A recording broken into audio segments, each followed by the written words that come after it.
Welcome to the Be Real podcast with your host, Joe Cebula and Bobby Maximus. Bobby, it's been a busy new year, hasn't it? It has. New year, new you. Everybody's trying to get fit in 2025. And I want to get right down to business today. I want to talk to you, Joe, about how to get fit under a 40-hour work week. With working a 40-hour work week, right? Yeah. Like having that thing hanging over your head, because one of the number one questions I get is, Bobby Maximus, you live in a gym all day. It's easy for you to be fit. I work 40 hours at a desk. We can't do the same program. And I want to tell you that you're right. You're not as right as you think you are. I spend a lot more time in this office than you would think. I do video editing, I do voiceovers, I do social media posts, I write articles for Men's Health, I do emails. Like, I've got a desk job to a degree, but in fairness, I'm not chained to a desk 40 hours a week, and I can make my own schedule. And I realize that that plays a role in allowing me to have what I call an elite level of fitness. Working 40 hours a week for Deloitte, for Goldman Sachs. Well, I'm saying 40 hours a week. If you work for Deloitte or Goldman's, you're probably working more like 80 or 90. Yeah. But if you're working in an office or you have a regular job where you're working anywhere from 40 to 50 hours a week, fitness can be a real challenge, Joe. Yeah, and I feel like people, they'll fight it too, because we've done time audits with people where we sit down and we say, there's so many hours in a week and how much are you spending at work? So we know just from that a 40-hour-a-week job is more than 40 hours a week. So I want to give people credit for that as well. But I feel like people also fight a time audit when you do it with them, where they're going to inflate numbers and come up with stuff that isn't regular to try to prove to you that they don't have time. But we always are able to find time. And I think that's the important thing. And it's also about managing those expectations, because, yeah, if you've got nothing but time to work out, well, then your workout potential is unlimited. But if you have a very strict schedule and you only have so many resources to give, well, I think you can only expect to get what those resources can get you. No, and for me, it doesn't even come down to time anymore, because everyone does technically have time to work out. Yeah. Like, we talk about this time audit, and I just want to cover that for a minute. There's 168 hours in a week. So even if you worked 60 hours a week, you've got 108 hours left. Like, technically, you have time to train. I don't think it's a time issue, though, Joe. I think it's an energy issue. Let me give you an example. That's fair. Yeah. Today, I worked out in the morning. I did jiu-jitsu. I'm going to film a podcast. I'm going to do some voiceovers. I'm going to do some video editing. When it gets to the end of the day and I'm looking at a giant pile of laundry I got to put away, I got to organize the basement hall closet. I've got to shovel the driveway. I've got to organize the garage. I've got to take my car for an oil change. It's not the time that's getting me. At 7 o'clock at night, I have time to do this stuff. It's the fact that I just spent the whole day grinding, hustling, moving. I honestly want to sit my big butt down on a couch and watch some TV and check out. And that's where people get in trouble. It's not the time issue. It's that when you've worked all day and it comes around to 6, 7 at night, and now you have time to work out, do you really want to after you've spent everything that you have to give? That's where the challenge is. And so I want to talk about how to get fit with a 40-hour week, because I think it's more of a strategy issue, or using a couple, even though I hate the term hacks, using a couple of hacks or fixes than necessarily just yelling at people and saying, well, you have time to work out. Yeah, which I think a lot of people think they need. They need somebody who just yells at them and makes them get up off the couch. That's not the case. No. Right?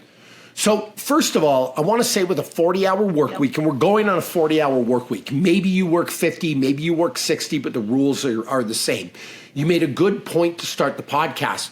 40 hours isn't really 40 hours. If some places work in a way that you don't get credit for your lunch break. You're not paid for that. So you take that away, you're at work an hour longer every day. You've got to commute to and from work every day. And even if you commute, Joe, so say you live in the city, you have an hour commute. The hour before you leave the house, it's probably dead time, because you're waiting to leave. You can't really start anything new. You've got to close up your house. You've got to check the oven to make sure it's off, make sure the windows are closed, make sure the doors are locked. Like, people go through a little routine. you're probably looking at an hour to an hour and a half for commute and all that stuff on the front end of your workday. And the equivalent is you're probably looking at another hour and a half on the back end of your day. So if you're working 8 hours a day, you're probably 10 or 11 hours of actual dead time where you're not going to go train. Now, sometimes that can be mitigated. If there's a gym right around the corner from your office, a lot of offices now have gyms where you can, punch out at 4 o'clock and go right to the gym and then come home. If you have a gym at home, it can mitigate some of the travel time because you're not driving to and from the gym. But your day, the point here is your 8-hour day is probably more like a 10 or 11-hour day before you can even fit training in. The other thing I want to say, Joe, is an hour workout. If you have to leave your house to train, it's not necessarily an hour workout because you're going to have the drive time to the gym, the drive time back. Like this stuff really starts to fill up your day. So the first thing I want to talk about is how you can make your schedule time-proof. And the number one thing that I would do, I would build a gym in my house. Yeah, that's a super, super good hack, if you want to call it that, because it eliminates your drive time. It eliminates waiting for equipment. It eliminates a lot of the process of going to a commercial gym. It eliminates you having to put on a sexy outfit to go to the gym because you're not going to go looking like a mess. You're gonna do your makeup. You're gonna put a nice outfit on. You're gonna get a nice shirt out. You're gonna do something. You're gonna put on your best shoes. Like that stuff takes time. Whereas if you have a gym in your house, you can work out in your underwear and nobody cares. Yeah. Don't panic when I say build a gym. Because you're watching this podcast right now and you're thinking, or you're listening to this podcast and you're thinking, man, I don't have thousands of dollars to spend. You don't need it. You need a bench. You need a couple of dumbbells. You maybe need a box to jump on, and you have every single thing that you need. Yeah, I just saw an ad recently on Instagram where it was talking about, I added this to improve the efficiency of my home gym. And the guy's gym in the picture looked like Joe DeFranco's gym, where it was like it had everything. Like the rack with all the attachments on it and like 3 different kinds of barbells. And it's like, this is absolutely the opposite of efficiency. This is inefficient, I would even say. Like, and simplify that whole thing. To give the viewers some background here, Joe DeFranco he's one of the best trainers in the world. Trained a bunch of guys in the WWE, a bunch of pro athletes, someone we really, really respect. But he has a massive facility. He has a big gym, and there are people like that, right? But when you're talking about efficiency, like this is not the stuff that you need. And here's the other thing. Everyone thinks they need the NFL caliber gym, the NBA caliber gym, the WWE superstar caliber gym, the UFC caliber gym. The truth is 99.9% of the population is not training for the highest level of human performance in the world. They're training to look better naked. They're training to lose a bit of weight, put on a bit of muscle, and feel better. And honestly, Joe, you can do that with almost anything. In fact, you can do that with no gear whatsoever. Well, we've joked about this before. It's the One Punch Man workout, right? It's 100 push-ups, 100 squats, 100 sit-ups, and a 10K run every day. You can get pretty dang fit doing something like that. Really fit. And there was a point in my life I was trying to fight in the UFC and work as a police officer in Toronto, Ontario, Canada. And there was times I wouldn't go to a commercial gym. There was times all I had was a set of dumbbells because it's all I had time for, or it's what I had in my apartment. And after a busy workday and a fight training schedule, it's all I could do. And listen, even right now, I fought in the UFC. I just won a world championship in Brazilian Jiu-Jitsu. I'm as an elite athlete as anybody on the planet. And I can still get fit and maintain my fitness with a bench and a couple of dumbbells. Now, there's a knowledge issue there, right? Like if you're at home and you don't know what to do, it's not the gear that's the problem. It's your brain because you don't know how to put workouts together. But fortunately, there are all kinds of services you can get from that. You can Google No Gear workouts. You can download our app. It's called Ladder and join Team Maximus. The workouts are based on a bench and a couple of dumbbells. Maybe you need a box that might help, or a pull-up bar, but you can get around it. There are other trainers out there who have minimal gear programs. Like, you can do it on minimal gear. But back to the script, the thing that this helps with is it eliminates time from your schedule. It eliminates drives, and it's convenient AF. I will tell you right now, Joe, I train twice a day. One of the reasons I train twice a day is because I have a gym in my garage. If I want to go train at 3:30 this afternoon, I walk up to the garage. I can bang out a 30-minute workout, 45-minute workout, and I'm in the shower 2 minutes later. If I had to drive 15 minutes to my world-class facility, that 15-minute drive there and back, that might be enough, especially because I have kids, to make me not want to train that second time. Yeah. I'll tell you that right now, because then I got to leave them. I got to pack them up in the car. I got to do some other stuff. Going anywhere with kids is an automatic plus 10 minutes of get your shoes on, get your coat. So it's funny. A question I field a lot is, you have a world-class facility like not far from your house. Why did you turn your garage into a gym? Well, that's exactly why. So I could get more volume in. It's convenience. But the point here for you at home is, if you can make it convenient that it's in your house, it's far easier to train. Just think how your morning's going to go, Joe. If you work at, I'm going to say 8 o'clock, and you have to be on the road at 7 because you've got an hour commute. If you want to train at any kind of commercial facility, you're waking up at 4:30 in the morning. You got to wake up.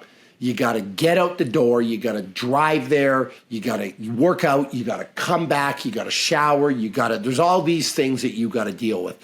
And the fact that you got to wake up at 4:30 in the morning means you're probably not going to train. If you have a couple of dumbbells and a bench at home, you could wake up at 6 o'clock. You could be in the gym at 6:02. You can work out till 6:32 or 6:40 or 6:45. You can shower and you can be on the road. It is way more palatable and sustainable to wake up at 6 a.m. than 4:30 a.m. That's just a fact. Right? So that's the number one thing. If you want to build a gym at home, and I've done this, start looking online. Start using Facebook Marketplace. Start using Craigslist if that's still a thing. Start using eBay. Try to buy equipment used. You can go to a place like Play It Again Sports and buy two 25-pound dumbbells for $50. You can buy a used bench for under $100 online. You can get those adjustable dumbbells are a hell of a deal if you're looking for a range of weights. For a couple $100, you're getting a whole rack. And I don't want to be flippant and say a couple of $100 isn't a lot of money. Yeah. But you bet on FanDuel, you buy booze, you buy bad food, you buy new shirts, you buy new shoes. Like, invest in yourself and invest in fitness. I actually saw a thing the other day. It's called the Full Body Gym, or I can't remember what it's called, Joe, but it's basically a pull-up, dip, and push-up station. And it's $200. And you get this little tower for your house, and you are done. I'm actually going to look it up right now because I thought it was kind of like a cool little thing. Now, I've seen these used, and you can get them for $50. Do you know what I mean? I have a pull-up dip station that has like a sit-up attachment to it for like $120 from Dick's.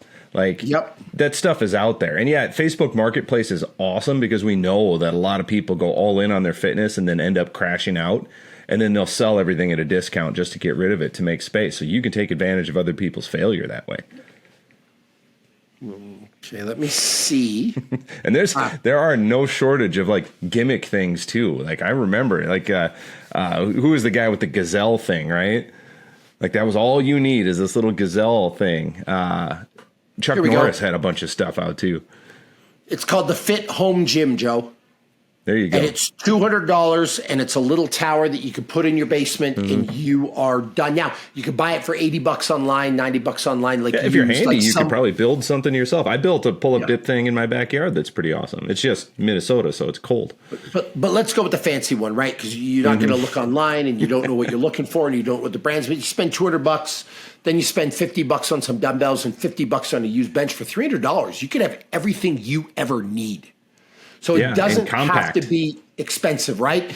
Sure, it might take you a month to put it together, but even if you don't want to wait and you want to pay for convenience and you go to Rogue and buy one of their packages, they've got these really slick home gym packages for $400, $600, $1,000. Like, you can invest in you. And here's the kicker. Most gym memberships these days, like lifetime, $100, $80, $90. Like, over the course of the year, if you're committed, you're going to spend $1,000 on gym memberships anyway. Might as well spend it up front, and then you own something. So I would buy my own gym equipment. The number 2 thing that I would do, I would train Joe first thing in the morning. And the reason I say that is my example I used at the start of the podcast about energy. When it gets to 7 at night and you've been working all day, you were up early, you've been dealing with your kids, you've been dealing with your wife, you've been dealing with your husband, you've been dealing with whatever you got to deal with, and your favorite show is coming on TV, you ain't working out. Get that thing done early in the morning while you have energy when nothing's going on. Yeah, and doing like taking shots of pre-workout at 4 or 5 o'clock at night is going to mess with your sleep. Well, and it's funny that you went the pre-workout route, because I was going to go another route with that. The other thing that's going to mess with your workout, never mind how energized you are, is you're also now taking time away from your wife, your husband, your spouse, your family. And if you've worked an 8-hour workday and you come home and then you want to check out and miss family dinner or miss whatever you want to do to work out, that's probably not going to fly in your household or your family. Like, I'm very cognizant. My wife's a world champion powerlifter. She holds the all-time world record across the board in the 123-pound weight class. We don't live like normal people. Like, we rarely have family dinner because she's training or I'm training or something's going on. But we have an understanding of what each other does because we're both heavily invested in fitness, and we've made it work for us. But if you're married to somebody that's not heavily invested in their fitness and you want to take off at 4:30 or 5 o'clock in the afternoon to go work out, it's probably not going to happen. They're not going to be understanding, and you're not going to get what I get from my wife. And she's not going to get what she gets from me with another husband that works a day job. Like, that's not happening, at least in the morning. You can slip out of bed before the kids are up. You can slip out of bed before your spouse is up, and you can get your work in and you can be done. Yeah, and I think the next question people are going to ask then naturally is going to be frequency and duration. How many days should I work out? How long do my workouts need to be effective? And that is a fun question for me because it depends how much work you want to put into this. If you've got more time to give, you're going to train more frequently, you're going to train for longer durations. If all you've got is a half hour, you need to fill the half hour with effective training. If all you've got is 20 minutes, then you got to train hard for 20 minutes. So I'll say this as a whole. I'll say this as a whole, Joe. The more time you can put in, the more fit you're going to get. Like, if you want to make the Olympics, you got to train 1,000 hours a year, and you're looking at, 18 to 20 hours a week. Like, that's just a fact. But again, you're probably not training to make the Olympics. You're just training to look a little better. So you can cut that time way down, but the rule still applies. If you gave me 10 hours a week to train somebody or 5 hours a week to train somebody, the person who's training 10, theoretically, they're going to make more progress. You've got more time to do stuff. But that said, you can get some really effective training in 10, 20, 30, 40-minute sessions. The thing that I want you to remember is intensity is the inverse of duration. So if you have 10 hours a week to train, you can take things a little slow. You can monkey around a little bit. You can screw around. You could be on your cell phone. Each workout doesn't need to be that intense because the volume's going to add up, blah, blah, blah, blah, blah. If you only have 20 minutes a day, you need to hit the ground running. Like those 20 minutes need to be full on effort. So pick your poison, right? Spend more time. You can go less intense. You can have a little more fun. You can get a little more creative with your programming. If you only have 20 minutes a day, you got to go hard. And I would do this little piece of advice for everybody too. Let's just use 10 minutes as an example. If you've got 10 minutes, go work out for 10 minutes. But when you come back, the next time you work out, you need to do more work than you did the time you did before. Yes. Doesn't have to be astronomical, just needs to be one extra rep, one extra thing, right? And then the next time you're trying to add one more. And the next time you're adding one more. And eventually you just cannot fit more work into that 10-minute period. The only way you're going to get better is to go for 11 minutes, 12 for 20. Exactly. So work your way up to it. See what you're capable of. And as you do that, as you get more efficient, as you get more experience, and as your fitness improves, you'll have a better understanding of what you can reasonably expect from the amount of work that you're putting into it. Because a lot of folks will go to the gym for 3 hours and only do 20 minutes of work. Yeah, 3 hours in the gym doesn't mean you worked out for 3 hours. Let's be clear about that. With that 10-hour example, like if the 10-hour person is going to get more fit than the 5-hour person, provided they're actually using that full 10 hours to do more valuable work, right? Hitting on some girl or some guy by the water fountain does not count as your workout. But in a way, Joe, the other thing I really like your example about try to do more work in 10 minutes, because the more fit you get, the easier this process gets. Let me give you an example. If you can only do 10 push-ups in 10 minutes, you're not going to get that fit. That's not a lot of push-ups. It's going to take you a long time to get fit.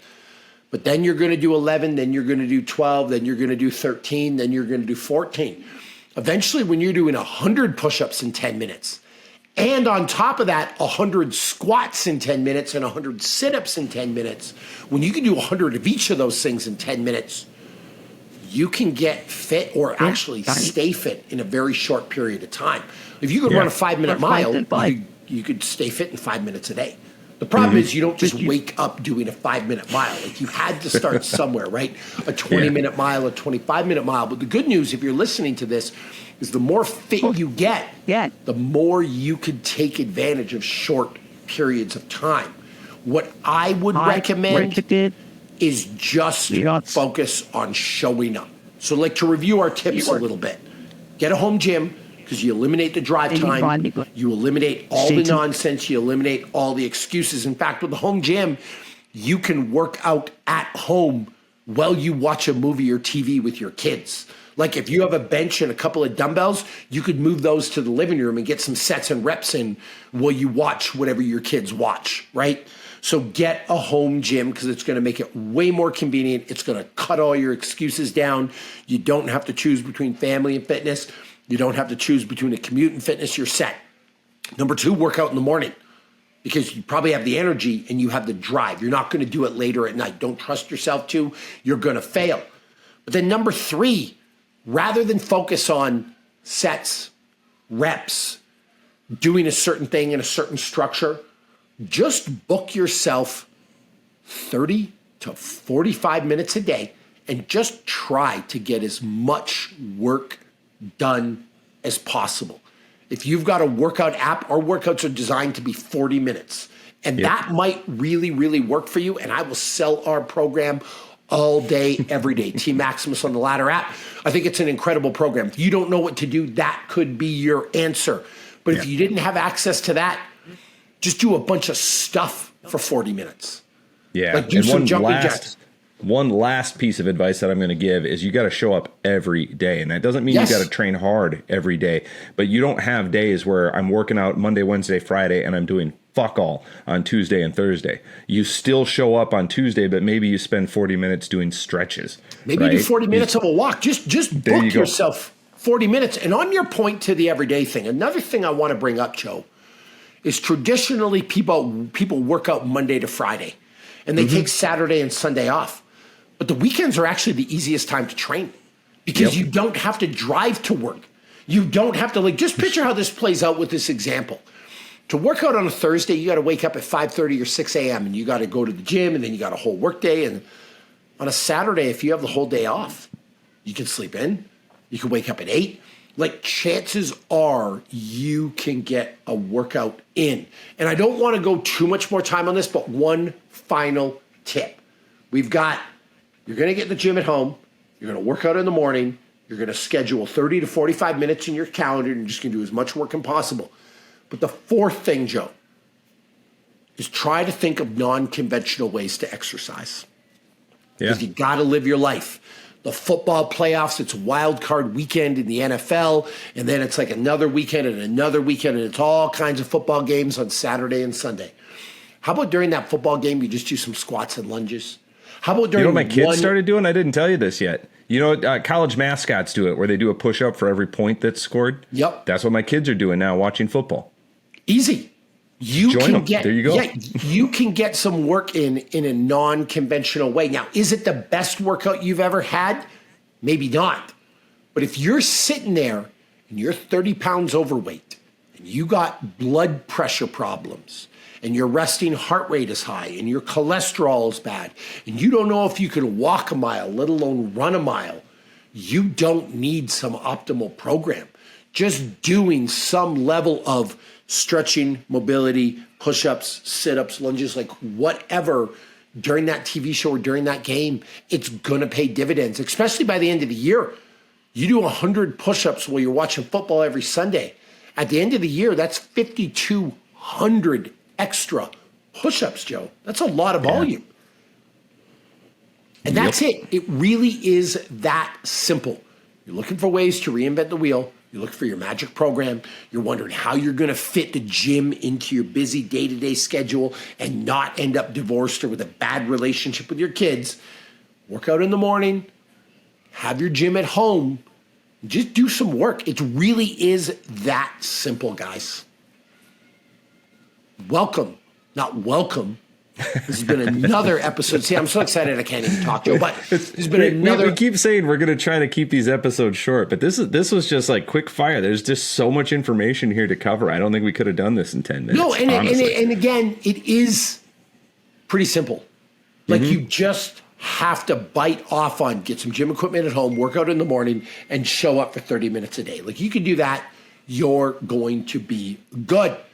Thanks for tuning in to another episode of the Be Real podcast. Subscribe, turn your notifications on, share it with all your friends. You know my new catchphrase, don't be a hoe, share the show. But most importantly, use this information to get better, because I promise you fitness will make your life better in every single way.